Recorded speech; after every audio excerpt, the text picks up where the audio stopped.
রাত গভীর, চারপাশে নিস্তব্ধতা, যেন জমে থাকা অদৃশ্য ভয়ের মতো ঘনিয়ে এসেছে। হালকা ঠান্ডা বাতাসের দোলায় জানালার পর্দা এলোমেলো হয়ে কাঁপছে, আর দূর থেকে ভেসে আসছে এক অদ্ভুত করুণ সুর। ঠিক তখনই শুরু হয় সেই অদ্ভুত ঘটনা, একটা গল্প যার প্রতিটা মুহূর্তে লুকিয়ে আছে রহস্য, আতঙ্ক আর অজানা অন্ধকারের ছোঁয়া।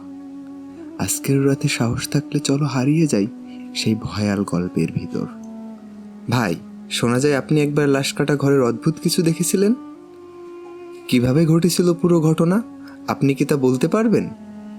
ঘটনাটা 3 বছর আগের। তখন আমি একটা সরকারি হসপিটালের জুনিয়র স্টাফ ছিলাম।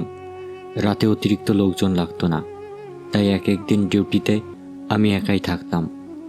এক রাতে প্রায় 2টা বাজে হসপিটাল থেকে একটা কল আসলো, একটা অ্যাক্সিডেন্টের লাশ এসেছে, লাশটা মর্গে নিতে হবে। আপনি কি তখন একাই গেলেন? হ্যাঁ, সিকিউরিটি গার্ড একটু সাহায্য করলো। আমরা লাশটাকে ট্রলি করে নিয়ে এলাম, কিন্তু যেই না মর্গের ভেতরে ঢুকলাম, অদ্ভুত ঠান্ডা হাওয়া লাগা শুরু হলো।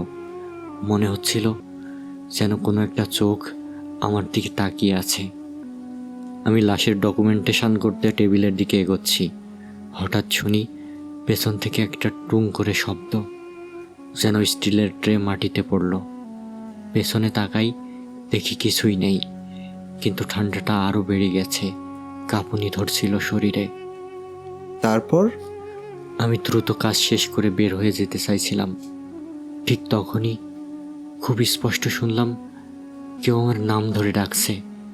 মনে হচ্ছিল আওয়াজটা মর্গের ভেতরেই কোথাও থেকে আসছে। চারিদিকেই তাকালাম, কোথাও কোনো মানুষ নেই, সব লাশ কাভারে মোড়া, নিস্তব্ধ পরিবেশ। আমি দৌড়াতে শুরু করলাম, কিন্তু দরজা যেটা একটু আগে খোলা ছিল এখন বন্ধ। ভেতর থেকে কেউ যেন দরজার বাইরে দাঁড়িয়ে ধাক্কা দিয়ে রাখছে। হঠাৎ দেখি এক কোণে একটা কাভার মোড়া লাশ নড়ে উঠল, হাতটা আস্তে আস্তে উপরে উঠছে। আপনি কি দেখতে পারছিলেন ঠিক মতো? ভাই, আমি স্পষ্ট দেখেছি সেই কাভারওয়ালা লাশ ধীরে ধীরে বসে পড়ল। তারপর পরনে সাদা কাপড়, মুখ নেই, একটা কালো ফাঁকা গর্তের মতো। ভয় আমি মেঝেতে পড়ে গেলাম। মনে হচ্ছিল জীবন এখানেই শেষ। ঠিক তখন হসপিটালের অন্য এক সিকিউরিটি গার্ড দরজা খুলে দিল। আমি বের হয়ে যেই দৌড় দিলাম, আর পেছনে তাকাইনি। পরদিন সকালে হসপিটালের সিনিয়ররা বললেন ওই মর্গের এক কোণে নাকি একজন স্টাফ আত্মহত্যা করেছিল। তারপর থেকেই মাঝে মাঝে এমন ঘটনা ঘটে। তাহলে ভাই, এরপর আর কখনো কি আপনি মর্গে যাননি?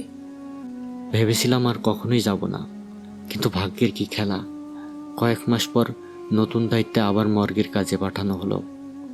ভয় লাগছিল, কিন্তু অফিসের দায়িত্ব তো, তাই সাহস করে গেলাম। তবে এবার আমি একা ছিলাম না, মর্গের পুরনো একজন স্টাফ ছিল, আমাদের শোয়েব ভাই। প্রায় 20 বছর ধরে মর্গের কাজ করেন। আপনি কি তাকে আগের ঘটনার কথা বলেছিলেন কখনো? হ্যাঁ, আমি তাকে সব খুলে বললাম, কিভাবে দরজা বন্ধ হয়েছিল, কিভাবে লাশ নড়েছিল। শোয়েব ভাই একটু হেসে বলল, ভাই তুমি যা দেখেছো সেটা অস্বাভাবিক কিছুই না, এখানে মাঝে মাঝেই আমরা এসব অদ্ভুত কিছু দেখি। শোয়েব ভাই আমাকে ওই মর্গেরই একটা ভয়ঙ্কর ঘটনা বলেছিল। আপনি যদি চান তাহলে আমি ওই ঘটনাটা আপনার সাথেও শেয়ার করতে পারি।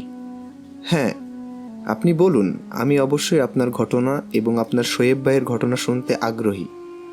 শোয়েব ভাই সেদিন বলল, ভাই তুমি যা দেখেছো সেটা অস্বাভাবিক কিছুই না, এখানে মাঝে মধ্যেই আমরা সবাই অদ্ভুত কিছু দেখি। তিনি কি নিজেও কিছু দেখেছিলেন কখনো? হ্যাঁ, শোয়েব ভাই বলেছিলেন একবার এক অচেনা লাশ এসেছিল। অ্যাক্সিডেন্টে শরীর এতটা ক্ষতবিক্ষত হয়েছিল যে চেনার উপায় ছিল না।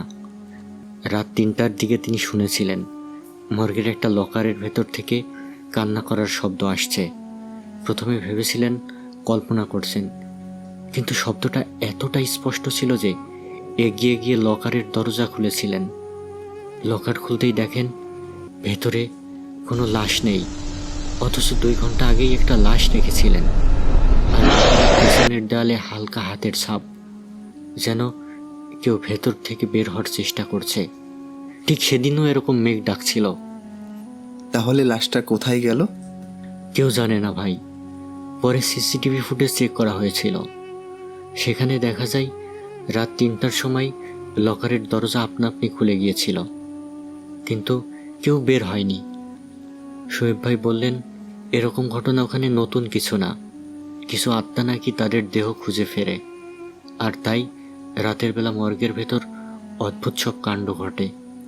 আপনি কি আবারও কিছু অনুভব করেছিলেন তখন? সেই রাতে আমরা দুজনই ছিলাম। হঠাৎ দেখি একটা কাভার মোড়া টলি নিজের থেকে চলতে শুরু করলো। কোনো হাত লাগায়নি কেউ।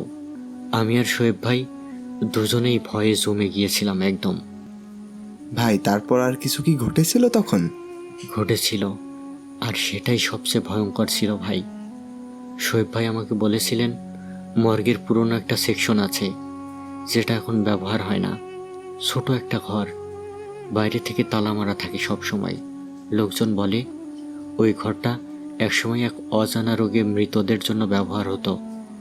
সেই ঘর থেকেই নাকি রাতের বেলা মাঝে মাঝে আওয়াজ আসে। আপনারা কি ওই ঘরের কাছে গিয়েছিলেন কখনো? হ্যাঁ ভাই, ভুল করেই একদিন গিয়েছিলাম। রাত তখন প্রায় 3টা। হঠাৎ দেখি বাতাস থমকে গেছে, শব্দও নেই। এমন নিস্তব্ধতা, মনে হচ্ছিল পুরো হসপিটালটাই মৃত। আমরা দুজন সেই পুরনো ঘরের সামনে গিয়ে দাঁড়ালাম। শোয়েব ভাই পকেট থেকে একটা টর্চ বার করলো।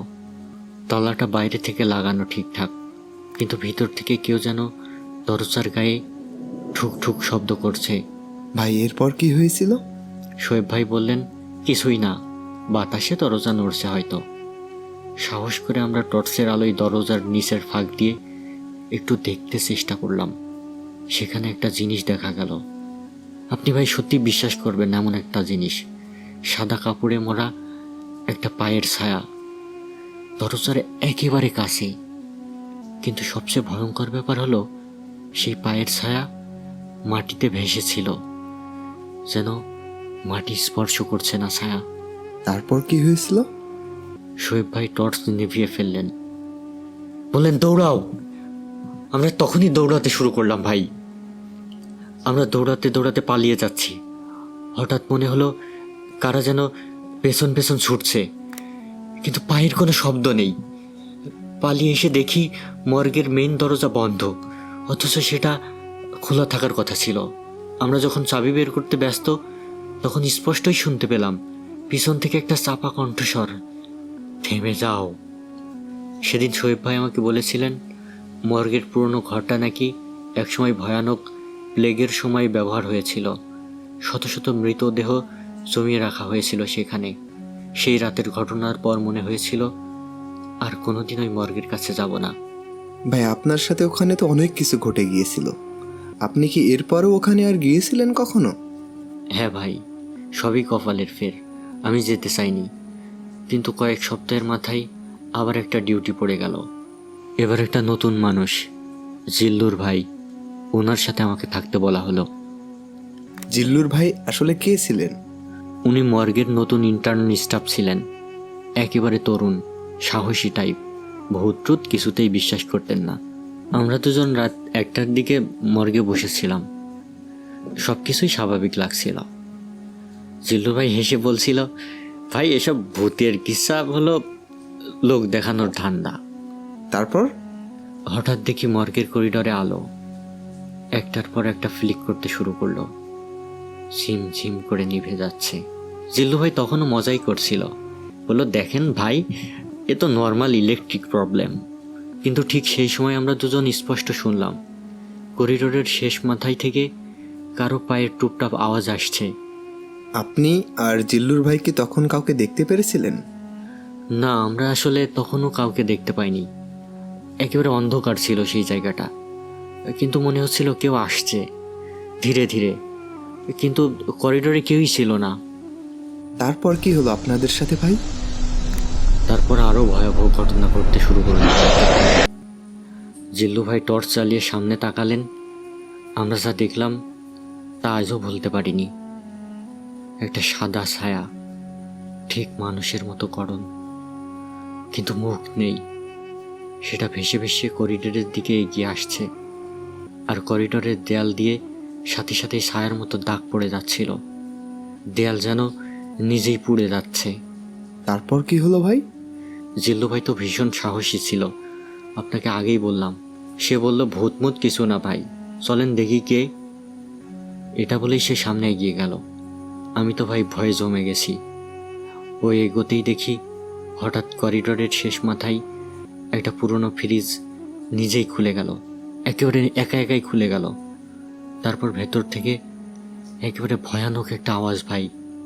এটা দেখে ভাই জিল্লু ভাই একেবারে চিৎকার দিয়ে আমার দিকে তাকালো, বলল, ভাই চলেন, ওখানে কিছু আছে ভাই, চলেন পালাই। আমরা প্রাণপণে দৌড়াতে শুরু করলাম ভাই। ঠিক যখন মর্গের মেইন দরজা খুলতে যাচ্ছি, তখন পেছন থেকে দেখি একটা লম্বা কালো ছায়া আমাদের দিকে এগিয়ে আসছে, একেবারে খুব দ্রুত দ্রুত বেগে। ভাগ্যিস মেইন গেট সময় মতো খুলে গিয়েছিল, না হলে জানি না আজ এখানে বসে আপনার সাথে কথা বলতে পারতাম কিনা। আপনারা চলে আসলেন, তারপরে কি ঘটলো ভাই? তারপর ভাই শোয়েব ভাই বলেছিলেন, করিডোরের শেষে যে পুরনো ফ্রিজটা ছিল, যেটার কথা আপনাকে আমি বললাম, সেটা নাকি 15 বছর আগে মর্গের সবচেয়ে ভয়াবহ অগ্নিকাণ্ডে পুড়ে যাওয়া লাশগুলো রাখার জন্য ব্যবহার করা হতো। তাদেরই আত্মারা মাঝে মাঝে ফিরে আসে নিজেদের শেষ স্মৃতি নিয়ে। ভাই আপনার কথা শুনে মনে হচ্ছে কিছু আত্মা কখনো মুক্তি পায় না। হয়তো তাই, আর হয়তো আজও কেউ মাঝরাতে সেই করিডোরে হেঁটে বেড়ায় মুক্তির আশায়। বন্ধুরা, আজকের সাক্ষাৎকারটা এখানেই শেষ হলো। আশা করি আমাদের সাক্ষাৎকারটা আপনাদের রাতের ঘুম একটু হলেও কেড়ে নিয়েছে। যদি সাক্ষাৎকারটা ভালো লেগে থাকে তাহলে একটা লাইক এবং কমেন্ট করতে ভুলবেন না। আর হ্যাঁ, এমন আরও ভয়ঙ্কর সাক্ষাৎকার, রহস্যময় গল্প শোনার জন্য পাশে থাকা বেল আইকনটি অবশ্যই প্রেস করে দেবেন। আপনাদের যদি কোনো ভৌতিক অভিজ্ঞতা থেকে থাকে তাহলে কমেন্ট বক্সে জানাতে পারেন, হয়তো পরের কোনো এপিসোডে আপনার সেই গল্প শুনতে পারবেন। তাহলে আজকের মতো এখানেই বিদায়। শুভরাত্রি নাকি অশুভরাত্রি।